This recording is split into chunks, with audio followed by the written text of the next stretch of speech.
Shalom বন্ধুরা, আনন্দ পাঠের পক্ষ থেকে সকলকে স্বাগত। আজকে আমার আলোচনার বিষয় নব নব সৃষ্টি নামক সৈয়দ মুজতবা আলী রচিত প্রবন্ধটি থেকে বেশ কিছু এক কথায় এবং সংক্ষিপ্ত প্রশ্নোত্তর। এই প্রবন্ধটির বিস্তারিত ব্যাখ্যা এবং রচনাধর্মী প্রশ্নোত্তর আমার আগের কয়েকটি ভিডিওতে আলোচনা করেছি। প্রশ্নোত্তর পর্বে আসার আগে প্রতিদিনের মতো বলে নিই, যারা চ্যানেলটি সাবস্ক্রাইব করেছো তাদের ধন্যবাদ, যারা এখনো করনি তোমাদের যদি এই ধরনের আলোচনাগুলি ভালো লাগে এবং আরো বেশি করে পেতে চাও তাহলে অবশ্যই লাইক, শেয়ার ও সাবস্ক্রাইব করে পাশে থেকো।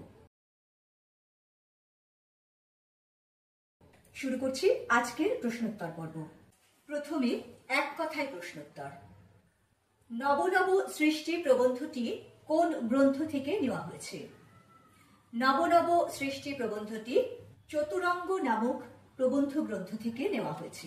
দ্বিতীয় প্রশ্ন, প্রাচীন যুগের সব ভাষাই ছিল আত্মনির্ভরশীল ও স্বয়ংসম্পূর্ণ। প্রশ্ন নম্বর 3, বাঙালির সর্বশ্রেষ্ঠ সাহিত্য কীর্তি কোনটি? পদাবলী কীর্তন। 4, হিন্দি সাহিত্যের উপর বেশি প্রভাব পড়েছে কোন ভাষার? ফার্সি ভাষার। 5 নম্বর প্রশ্ন, ভারতীয় আর্যগণ কোন ভাষার সৌন্দর্যে মুগ্ধ হয়েছিলেন? ফার্সি ভাষার সৌন্দর্যে।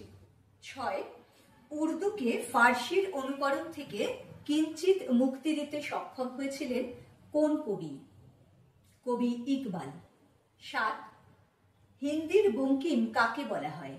হিন্দির বঙ্কিম বলা হয় মুন্সি প্রেমচাঁদকে। 8, আবেস্তা ভাষাটি কারা ব্যবহার করতেন? জরাথুস্ট্রীয়রা। 9, আতর একটি ফার্সি শব্দ। 10 নম্বর প্রশ্ন, ইরানি আর্য সাহিত্য বলতে কোন ভাষার সাহিত্যকে বোঝানো হয়? ফার্সি ভাষার সাহিত্যকে। 11, উর্দু সাহিত্যের মূল সুর কোন ভাষার সঙ্গে যুক্ত? ফার্সি ভাষার সঙ্গে। 12, বাংলায় ইনকিলাব, শহীদ এই শব্দগুলি কে ঢুকিয়েছিলেন? কাজী নজরুল ইসলাম। 13, লেখক কোন ভাষাকে অন্যতম প্রধান খাদ্য হিসেবে চিহ্নিত করেছেন? সংস্কৃতকে। 14, চণ্ডী থেকে হুতম পর্যন্ত হুতম কে? কালী প্রসন্ন সিংহ। 15 নম্বর প্রশ্ন, বসুমতী পত্রিকার সম্পাদক কে ছিলেন? হেমেন্দ্র প্রসাদ ঘোষ। 16, ইকবাল কোন ভাষার কবি? ইকবাল উর্দু ভাষার কবি। 17, লেখকের মতানুসারে বাঙালির চরিত্রে কি বিদ্যমান? বিদ্রোহ। 18, লেখকের মতানুসারে কোন শব্দ বা দ্রব্য বাঙালির রান্নাঘর থেকে তাড়ানো মুশকিল? আলু ও কপি। 19, কে লিখেছেন আব্রু দিয়ে, ইজ্জত দিয়ে, ইমান দিয়ে? রবীন্দ্রনাথ ঠাকুর। প্রশ্ন নম্বর 20, প্রাবন্ধিকের মতে কে সাধু ভাষায় লিখিত রচনায় বিদেশি শব্দ ব্যবহার করতেন না? ঈশ্বরচন্দ্র বিদ্যাসাগর।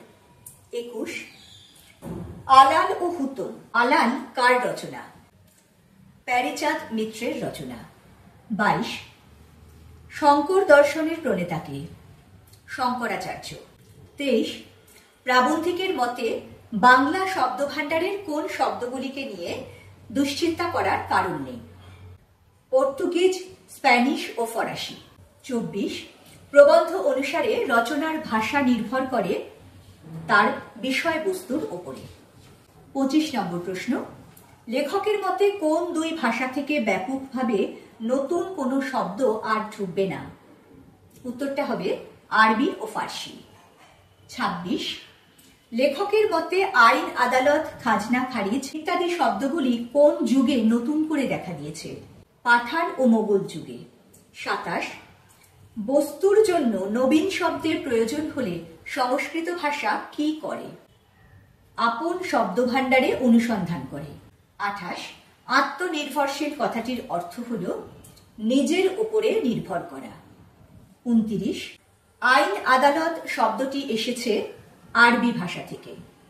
30 নম্বর প্রশ্ন, খাজনা, খারিজ শব্দটি কোন ভাষা থেকে এসেছে? ফার্সি ভাষা থেকে।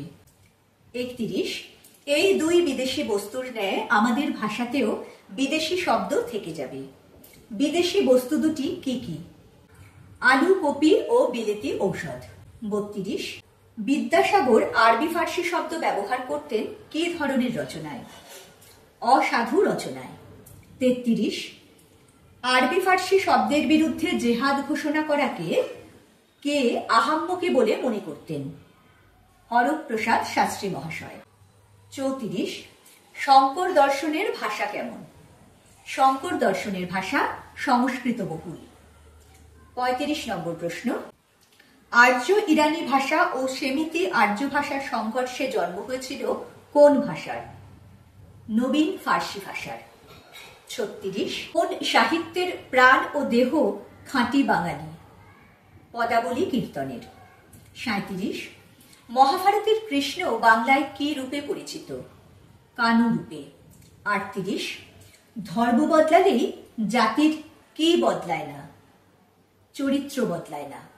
39, বাংলায় যেসব বিদেশি শব্দ ঢুকেছে তার মধ্যে কোন কোন ভাষাকে প্রাবন্ধিক প্রধান ভাষা বলে অভিহিত করেছেন? আরবি, ফার্সি ও ইংরেজি ভাষাকে।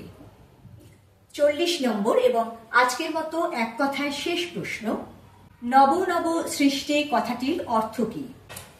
নব নব সৃষ্টি কথাটির অর্থ নতুন নতুন নির্মাণ বা নতুন নতুন রচনা। এবারে আমরা আসবো কয়েকটি সংক্ষিপ্ত প্রশ্নোত্তরে। সংক্ষিপ্ত প্রশ্নোত্তরের মধ্যে প্রথম যে প্রশ্নটি দিয়ে শুরু করব সেই প্রশ্নটি হল, ভারতবর্ষীয় এই 3 ভাষা ফার্সির মতো নবনব সৃষ্টি দিয়ে ঐশ্বর্যশালী সাহিত্য সৃষ্টি করতে পারল না। ভারতবর্ষের এই 3টি ভাষা কি কি? ভারতবর্ষীয় এই 3টি ভাষা বলতে সিন্ধি, উর্দু এবং কাশ্মীরি ভাষাকে বোঝানো হয়েছে। দ্বিতীয় প্রশ্ন, ধর্ম বদলালেই জাতির চরিত্র বদলায় না, এ কথা লেখক কেন বলেছেন? প্রাবন্ধিক সৈয়দ মুজতবা আলী তার নবনব সৃষ্টি প্রবন্ধে বাঙালি জাতির একটি বিশেষ চরিত্র বৈশিষ্ট্যের দিকে আমাদের দৃষ্টি আকর্ষণ করেছেন। সেটি হলো বাঙালি চরিত্রের বিদ্রোহী সত্তা, এবং তার মতে এই বিদ্রোহী সত্তা শুধুমাত্র হিন্দুদের মধ্যেই সীমাবদ্ধ নেই, তা বাঙালি মুসলমানদের মধ্যেও সমানভাবে রয়ে গেছে। এই কারণে তিনি এই উক্তিটি করেছিলেন। তৃতীয় প্রশ্ন, নবনব সৃষ্টি প্রবন্ধে প্রাবন্ধিক কোন কোন ভাষাকে আত্মনির্ভরশীল ভাষা বলে উল্লেখ করেছেন? নবনব সৃষ্টি রচনাংশে প্রাবন্ধিক প্রাচীন যুগের প্রায় সব ভাষাকেই আত্মনির্ভরশীল ভাষা বলে উল্লেখ করেছেন। সেগুলি হল সংস্কৃত, হিব্রু, আবেস্তা, গ্রিক এবং আরবি ভাষা। চতুর্থ প্রশ্ন, পাঠান মোগল যুগে বাংলা ভাষাকে আরবি ও ফার্সি ভাষা থেকে শব্দ গ্রহণ করতে হয়েছিল কেন? পাঠান মোগল যুগে আইন, আদালত, খাজনা, খারিজ নতুন করে দেখা দেওয়ায় আরবি ফার্সি ভাষা থেকে শব্দ গ্রহণ করতে হয়েছিল। পঞ্চম প্রশ্ন, নবনব সৃষ্টি প্রবন্ধে প্রাবন্ধিক সৈয়দ মুজতবা আলী কোন প্রশ্নকে অবান্তর বলেছেন? ভাষায় বিদেশি শব্দ গ্রহণ করা ভালো না মন্দ, এই প্রশ্নকেই সৈয়দ মুজতবা আলী একটি অবান্তর প্রশ্ন বলে উল্লেখ করেছেন। 6, সে সম্বন্ধেও কারো কোনো সন্দেহ নেই, কোন বিষয়ে সন্দেহ নেই? শিক্ষার মাধ্যম রূপে ইংরেজির বদলে বাংলাকে গ্রহণ করলে প্রচুর পরিমাণে ইউরোপীয় শব্দ বাংলায় প্রবেশ করবে, এ বিষয়ে কারোর কোনো সন্দেহ নেই বলে প্রাবন্ধিক মত প্রকাশ করেছিলেন। 7 নম্বর প্রশ্ন, প্রবন্ধ অনুসারে স্কুল কলেজ থেকে আমরা সংস্কৃত চর্চা উঠিয়ে দিতে চাই না কেন?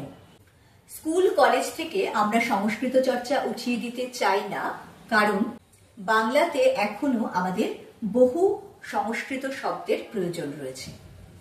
8 নম্বর প্রশ্ন, লেখক সৈয়দ মুজতবা আলী বিস্তর সংস্কৃত শব্দ বাংলায় প্রবেশ করার কারণ হিসেবে কি দেখিয়েছেন?